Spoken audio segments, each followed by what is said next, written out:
I'm Bill Blair. I want to tell you a little story today. My daddy liked Oldsmobile for some reason or other, and I think Oldsmobile started out being a tank engine, the engine of these things for the U.S. Army.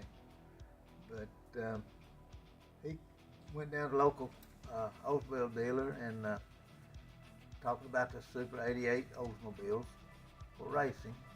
They had a special engine package for racing. It had different springs, different shocks. It had a thin head gasket for more compression. Had a different cam. Had a Howard cam in it, and from California. And they hand-picked the heads and intakes. It had a bigger gas tank. Had a gas tank out from under a hearse or ambulance. Heavy-duty wheels, different axles. Pieces that make the car more durable and run a little bit faster. And they built 6 of these cars.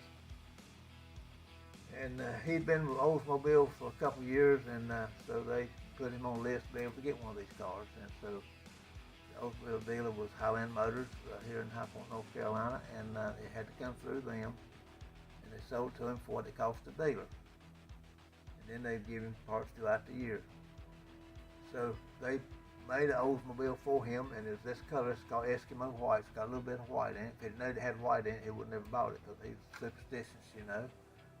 But he called it gray.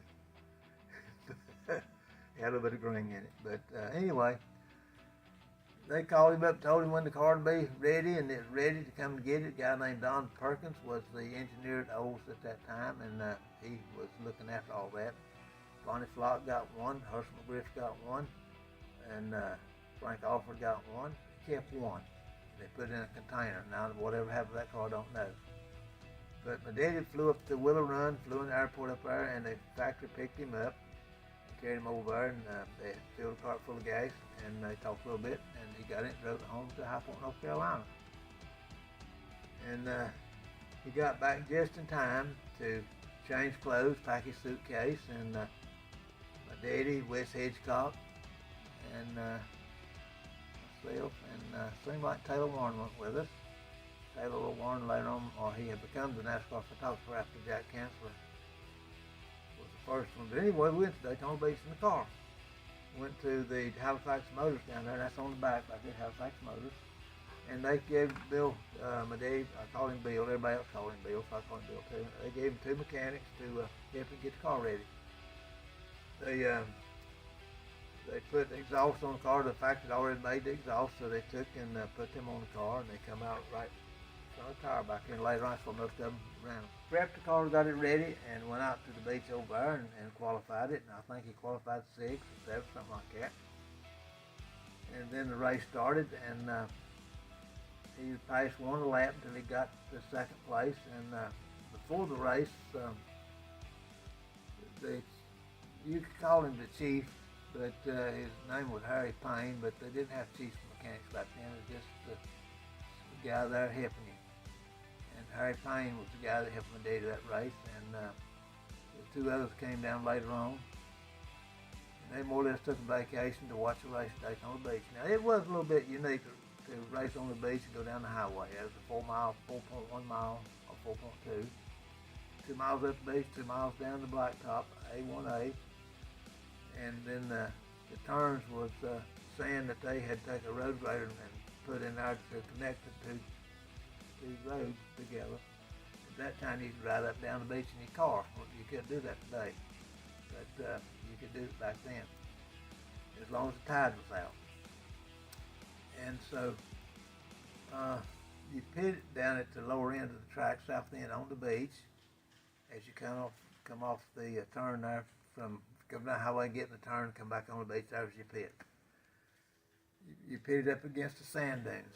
So just get that picture. The highway, the beach, and the turn, and then the pit. Well, anyway, they left. They made a parade lap, and then they come around and give them a green flag. And I remember watching them before they ever took off. They had them lined up about 3 or 4 abreast, you know, and then they started the line going up the beach and falling into 2 abreast. And it had about, I'm going to guess, 60, 70 cars. There's a lot of them. And the tide was out, and mighty pretty day, and it was windy. I bet they had a 40-mile-an-hour crosswind, as I remember. And so Fonny Flock, he's driving for Frank Christian in a red Volt powered car, and he was leading the race. And before the race, they were making a bet who would lead the first lap. This has got a pretty good story here. The guy named Bob Pronger, he's the one I was trying to think of a while ago. He was from Chicago, Illinois. And he'd got one of those factory Oldsmobiles too. Now they would run. And Bob Pronger, they said, was sort of hooked up with the mafia.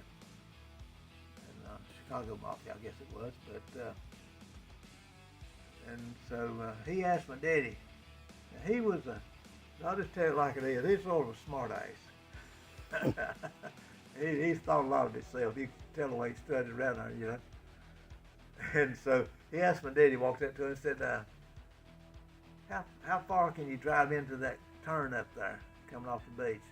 My daddy looked at him and said, you know, you drive on in there, said, because of the sand will help slow the car down. You know, it's sort of damp and wet and it's heavy. If you drive up in there pretty deep, you know, before you let off of it, and you need to downshift in a second.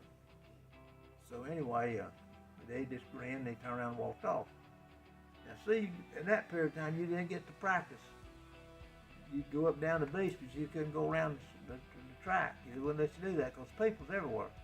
Anyway, Bonnie had made a bet with Pronger that Bonnie said, I'll lead the first lap. I think they bet $100. And Pronger said, no, I'm going to lead the first lap. So they made a bet. That's why Bob Pronger come and asked my daddy how far could he drive into that turn. So, anyway, they threw the flag and away they went. Well, they come up there to where you normally let off, and they let off all except Bob Pronger. He shot on out from like a slingshot, you know, shooting a rock out of a slingshot. He didn't make it. He didn't went no too deep, and off the top of the bank he went and rolled that thing. Just he wrinkled it up pretty bad, you know. He rolled it over, and the crowd ran down here and get it back on his tires. And he drove back to the pits and quit. Well, that's a pretty good story on that. But they did end up winning the race, and he knew that Fonny was going to show off. Fonny was a showman. Fonny was really one of your very first ambassadors to stock car racing. He'd come to town there before the race, go to the radio station, the newspaper offices, and talk about the upcoming race. He'd do that for Bill France and help promote it. And he loved to turn the car sideways going into the corners and coming off the corners, much like people give credit to Curtis Turner and some of them doing, but Fonny was a showman. He could do it very well. You run out of brakes. So to help slow them down, you do two things. You run out next to the water so the water mist will come up and cool your brake drum. Plus, when you turn it in the corner, you can get it sideways, and if you turn it sideways, it helps slow the car down. If you knew how to handle this body, this weight and all, you could do that, and you had to be good at it. And hauling moonshine helped you get that knowledge and feel for a car to do it. So that helps you slow down. Well, Pronger didn't know none of that. He probably drank a little while there, because he probably never hauled none, so he had no idea what you need to do to slow down. But he showed him how to go off the top of that bike down there, sail through the air with the grace of ease and roll it a little bit, you know. But anyway, he probably got pretty mad at my daddy about that. But anyway, Daddy had said earlier, Fonny's going to show off, and which he did. He like put that thing in second gear, and them exhaust pipes just talk to you, you know. People just, yay, Fonny, yay, Fonny. And then as the race went on, when you turn them sideways, it began to wire ruts into the sand of the beach. And so it wasn't long that you was going up and down in the seat, and the car would go up and then come down and leave you hanging in the ceiling. That's how bad it was. And you could see, our car get airborne. You could see space between your wheels and the ground, you know, about like this. The cars get up in the air. And sometimes they dig in, then you roll them over. So you kept moving your car out further and further, turn into turns later and later and later, and you kept wearing it out, wearing out the surface. But Fonny put a show on for him, but he ran out of gas, and Daddy sailed by him and won the race. And what my daddy did, he called it short shifting. When you come off the beach, instead of leaving it in second gear and winding it on up to 5,500 RPM, he was short shift for about 4,000. He put in high gear sooner to save gas. And then going into the corner, he would downshift, but you'd be off the accelerator. The carburetor been towards the big close. He didn't burn no gas there, but you burn a lot of gas going off them turns because you're spinning the wheels in the sand, and then they track the sand onto the hard surface of the highway A1A and spin them.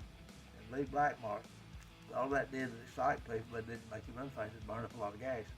So that track would use a tank of gas. So you could make it if you tried to save gas. And that's why Oldsmobile put a bigger tank on these cars so they could make the complete distance. Instead of holding 18 gallons, it'd hold 20 gallons or 22 gallons, whatever it was back then. It'd hold about 2 more gallons of gas. But he saved gas and won the race. If he'd done what Fonny done, he could run with him and burn up his gas too and have to make a pit stop. Well, Fonny run out of gas, and that's 2 miles from the pits before he run out. So Slick Smith and the old 14 car pushed Fonny into the pits. But that's a little story about these cars and about how he won Daytona Beach.